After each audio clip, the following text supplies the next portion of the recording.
जिलापाल तांको स्त्री को नहीं कटकरू भुवनेश्वर आसुथिले।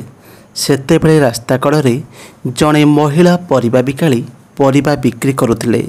जेतेबेले जिलापालଙ୍କ नजर तांको उपरे पड़िला से तुरंत निज गाड़ी अटकाई गाड़ी ओह्लई गले। आउ से महिला परिबा बिकाली पाखक गले। आउ जेतेबेले से महिला जनक जिलापाल को तांको आड़कू आसिबार देखिचंती निज मुह लुचेबाकू चेष्टा करे। हेले संगे संगे जिलापाल कहले कि मिता मु तुम चेहरा देखि सारी लुचेबा दरकार नहीं। सेठू से महिला जनक हाथ जोड़ी क्षमा मागिबा सहित जोर जोर कांदिबारे लागिले। तो आपणक मनरे प्रश्न आसुथिबो जे से महिला जनक किए आउ जिलापाल आगे से कहीं कांदी कांदी क्षमा मागुथिले। जिलापाल और से महिला भितर संपर्क कौन जानिबा पई संपूर्ण वीडियो देखंतु।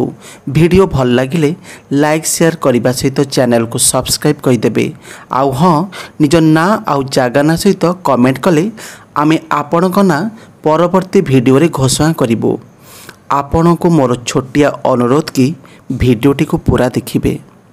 ए घटना हेउची भद्रक जिलार भद्रक धामनगर रे मितांक घर। मिता भी देखिबाकू बहुत सुंदर थिले। आउ निज सौंदर्य को नहीं तांकर बहुत गर्व थिला। सबुबेले निज सांग मानको कहउथिले कि मते विवाह करिबाकू राजकुमार आसिबे। मिता भद्रकर सरकारी कॉलेज रे पाठ पढुथिले। दिन बीतुथिला। समय आसिला मितांक विवाह पई बापा माँ निष्पत्ति नेले। बापा और भाई मिसी जड़े पुओ को ठीक कले। से पुओटी भद्रकर थिला। पुओर ना रवि थिला। किंतु रवि देखिबाकू सुंदर नथिले भी पाठ पढ़ारे बहुत भल थिले। से संस्कारी थिले। बापा मांकर इज्जत करुथिले। एसबू देखिकी ही मितांक बापा रवि को पसंद करथिले। हेले मिता जेतेबे जाइले जे रवि सेतेटा सुंदर नुहंती से बापा को कहले कि बापा तम झील सहित मैच करने पुओ देख। किंतु तांक बापा कहले कि झील पुओ सुंदर हेउ कि न हेउ तार गुण भल हेबा दरकार। ता भितर संस्कार थिबा दरकार। ता स्त्री को इज्जत आउ भल पाउथिबा दरकार। एसबू शुणिकी मितांक मन टिके खराब हो गला। सेतेबेले मितांको रविंक फोटो देखाइले तांक भाई। रविंक फोटो देखी मितांक मन आहुरी खराब हो गला। से मुह तलकू करी भाबिले कि रवि तो देखिबाकू सुंदर नुहंती। केमिति तांको विवाह करिबी केमिति तांको सहित सारा जीवन काटिबी भाबी भाबी से पूरा चिंतित हो पड़िले। मितांक भाई कहले कि तो मन दुख करनी। रवि जने भल पिला। से चाकरी पाई पूरा दम रे लागिछंती। तांको सरकारी चाकरी भी मिलिजिबो। आउ ताको बाहाहेले तो जीवन भलरे कटिबो। हेले मिता रविंक चेहरा को नहीं खुशी नथिले। बाध्य बाधकतारे से रवि को बाहायबा पई राजी होई गले। समय बीतबारे लागिथिला। आ विवाह समय पाखे आसिला। से दिन थिला विवाह दिन। निज रूम रे लाल रंगर साड़ी पिंधि सजई हेउथिले मिता। घरे खुशीर माहौल थिला। सबु बंधुबांधव आसीथिले। किछि घंटा परे बरजात्री को नहीं बर आसी पहुँची गले। ससम माने बर आउ बरजात्री को घर को नियागला। किछि घंटा परे विवाह कार्य आरंभ हैला। नाली साड़ी रे पूरा सजे हुई मिता स्टेज को आसिले। स्टेज उपरे जेतेबेले रवि को मिता देखिचंती पूरा रागरे लाल होई गले। संगे संगे निज बापा को कहले कि बापा मुए पुओ को बाहा होई पारिबिनी।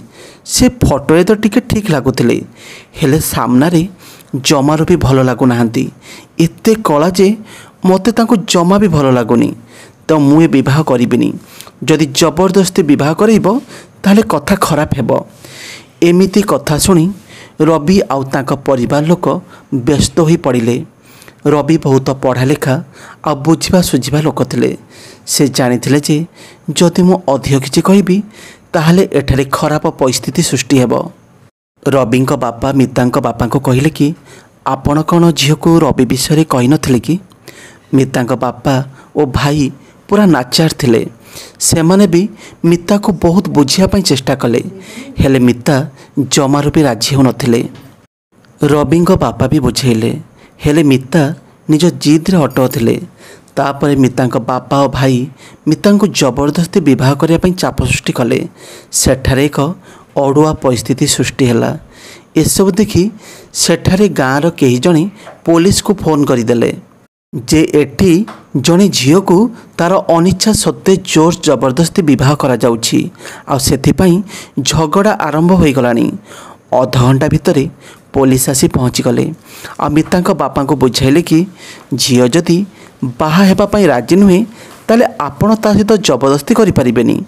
ता मन थिले से करिवो आ मन नथिले ताकू छाड़ी दियंतु, कारण तार एटा अधिकार अछि आ ये अधिकार ताको आईन देइछि। मितांक बापा आ भाई चुप हो गले। शेषरे रवि को शिशुपाल होई फेरिबाकू पड़िला। हेले गाँ मुंडरे रवि गाड़ी को अटकैले जड़े व्यक्ति आउ तांको कार पाखक आसी रवि बापा को कहले कि जदि आपण खराब न भाविबे ताहेले मु गोटे कथा कहबी। रवि बापा कहले कि एबे तो सब बर्बाद हो गला, कौन रहिला जेहाटू अधिक आमर आउ अधिक बदनामी हेब, कुह कौन कहब। सेठू से लोक जनक कहले कि आपण जदि मो कथा मानिबे ताहेले बर फेरिकी जीवनी। रवि बापा कहले कि कुह कौन करबाकू पड़िबो। सेठू से लोक कहले कि देखंतु मोर गोटे झील अच्छी, से तो आपण को पुओ परी पाठ पढ़िनी, हेले से पूरा संस्कारवादी आउ बड़ मान को इज्जत करने भलरे जानी, घरर सब काम जानी, आउ आपण को पुओ को खुशी रखिब, समस्त जत्न भलरे नहीं पारिबो। जदि आपण को पसंद हेब ताले मो झील को बाहा होई आपण ससम्माने जाई पारिबे। मु बहुत गरीब, आपण को किछि तो देई पारिबिनी, हेले जणे संस्कारी झील आपण को देई पारिबी। सेठू रवि बापा टिके भाबिबारे लागिले। तांक मनरे केवल बेइज्जत कथा ही आसुथिला। एते बड़ आयोजन आउ एते लोगों को नहीं से आसीथिले, एबे घर को गले इज्जत जीव। तो रवि बापा से लोकों कथा को ठीक बोली विचार करी तांक घर को गले। सेठारे से तांक झील को देखिले आ से लोकर झील भी देखा पूरा सुंदर थिला। रवि बापा को भी से झील पूरा भल लगिला आ समस्त सहित परामर्श करी रवि विवाह से झील सहित करईदेले। से झीर ना थिला संगीता। रवि संगीता को नहीं घर को फेरिले। अन्य पटरे मिता निज बाहाघर निजे भांगिबा परे गाँ लोके 12 कथा टुपुर टापुर हेउथिले, जहाको सही न पारी 2 मास पर मिता कलिकता पळेइले। सेठारे गोटे कंपनी रे चाकरी करिबा आरंभ करिदेले। सेठारे तांको जने पुओ पसंद आसीगले। तांको ना विशाल थिला। मिता बारंबार विशाल को देखुथिले। विशाल भी बुझीगले कि मिता तांको पसंद करुछंती, तो से भी मितांको चारि पाखरे चक्कर काटिबाकू लागिले। किछि मास भितरे दुईंक भितरे प्रथमे बंधुत्व आ परे भल पाइबा भी सृष्टि हो गला। मिता भाबुथिले कि चलो भल हैला मु रवि को बाहा होइनी, नहेले मो जीवन बर्बाद हो जाइथांता। आ से विशाल को निजर स्वप्नर राजकुमार भाबी नैथिले। हेले मिता बुझी पाइ नथिले कि जहाको से निजर स्वप्नर राजकुमार भाबुथिले से किंतु आउ किछि थिले। विशाल खराब चरित्र थिले। एकाधिक झील सांगरे तांकर संपर्क थिला। जुआ खेलुथिले आउ निशा खाइबा भी तांकर अभ्यास थिला। सबुठु बड़ कथा हैला कि से एते पढ़ा लेखा भी नथिले। हेले विशालंकर गोटे स्वतंत्रता थिला। से जेतेबेले मितांको भेटिबाक आसुथिले पूरा भद्र होई आसुथिले। तेणु मिता जानिबार किछि भी अवकाश नथिला। एमिति 2 वर्ष बीतीगला। आ 2 वर्ष पर मिता निज बापा माँ को विशाल कथा कहले आ सेमाने भी राजी हो गले। विशाल निजको स्मार्ट रखिथिले, भल पैंट सार्ट पिंधुथिले आ भल भल गाड़ी नहीं आसुथिले। एसबू देखि मिता पूरा फसी जाइथिले आ समस्त स्वीकृति रे विवाह हो गला। विवाह परे मिता भी खुशी थिले। भाबुथिले कि भल हैला मु रवि को बाहा होइनी, नहले मो जीवन माटी हो जाइथांता। हेले से जानि पारु नथिले तांको जीवन रवि सहित बर्बाद होई नथांता, बरं एबे विशाल सहित बर्बाद हेबाकू जाउछि। आ एकथा मिता को टिके भी जଣା नथिला। विवाह को 6 मास बीती जाइथिला, हेले एबे भी से विशाल को ठीक रे जानि पारु नथिले। कारण विशाल घरे निशा खाऊ नथिले कि एपट सेपट किछि कहू नथिले। से घर बाहर जाई सब किछि करुथिले। एमिति एमिति 1.5 वर्ष बीतीगला आ मिता भी माँ हेबार थिला। एबे धीरे धीरे मिता विशाल विषय धीरे धीरे जानिबा को पाइले। हेले मिता किछि कहु नथिले, भाबुथिले कि बोधे केबे केबे पिउथिले। हेले समय बीतीबा सहित विशाल कारनामा पढ़िबारे लागिला। एबे मिता सामना रे मद पीवा सहित झील सहित गपुथिले। मिता जेतेबेले कहूथिले विशाल ताको गालीमंद करुथिले, आउ कहूथिले कि बेसी कहले घरू बाहर कहीदेवी। एबे मिता मुंड चक्कर खाऊला। भाबुथिले कि मु मो निज इच्छा बाहा होई बड़ भूल कली। भाबुथिले कि मु जेतिकी सुंदर थी विशाल भी सेतिकी सुंदर थिले, आउ से भी मो सौंदर्यर प्रशंसा करिवे, सम्मान करिवे। हेले विवाहर 1 वर्ष पर विशाल बदईगले केमिति। धीरे धीरे विशाल अन्य झील सहित संपर्क थिबा जानिगले मिता। आउ एहाकु नै उभयଙ୍କ भितरे लगातार लड़ाई झगड़ा हेउथला। एमिति एमिति लड़ाई झगड़ा रे केते मास बीतीगला। आ मितांक एबे झीलटिए होइथिला। एहा भितरे 3 वर्ष होई जाइथिला। परिस्थिति एते खराब हो जाइथिला जे सब बेले मिता चिंतारे रहउथिले। से विशाल को छाड़ी कि जाई पाउ नथिले कि ए सब कथा निज बापा मां को भी कहि पाउ नथिले। काहेकि ना से विशाल को निज इच्छा रे विवाह कइथिले। से भाबुथिले कि जदि मु तांकु ए सब कहिबी ताले सेमाने मते थट्टा मजा करिवे, कहिबे कि तू जदि तो इच्छा रे बाहा होइछु ताले से सब तू बुझ। धीरे धीरे समय बीतुथिला। विशाल सुधरिया परिवर्ते अधिक बिगड़बारे लागिथिले। प्रतिदिन लड़ाई झगड़ा बढ़ी जाइथिला। समय एमिति आसिला जे आउ सेमानक पाखरे एते संबल रहिलानी। घर खर्च तुलाइबा भी कष्ट होई गला। परिस्थिति खराब हेबा परे मिता एबे विशाल ठारू अलग हेबा पई चिंता कले। कारण से तांको झीर भविष्यत खराब करने को चाहू नथिले। एमितिरे दिने से विशाल को छाड़ी कटक पळै आसिले। एक घर भड़ाए नहीं रहिबा को लागिले। से कटक सिना पळै आसिले, हेले कौन करिवे से नहीं तांको चिंता पड़ीगला।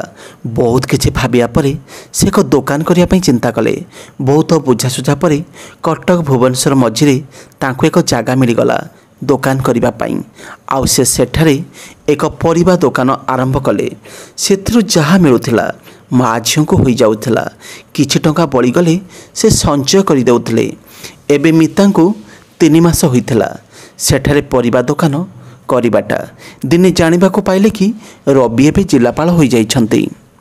भाबी भाबी एबे से निज भाग्य को निंदुथिले। आ भाबुथिले कि बोधे से दिन बापांक कथा को मानि नेबार थिला, आउ रवि को बाहा होई जिबार थिला। एबे से बुझी पारुथिले कि बापा माँ निज पिला पई जहा करंती ठीक ही करंती, किंतु जेउ माने बापा माँ का कथा मानंतिनी मो परी अवस्था भोग करंती। हेले एबे पस्तेले भी किछि हेबार नथिला। धीरे धीरे समय बीतुथिला। मिता निज झील को साथरे नहीं परिबा दुकान रे परिबा बिकुथिले।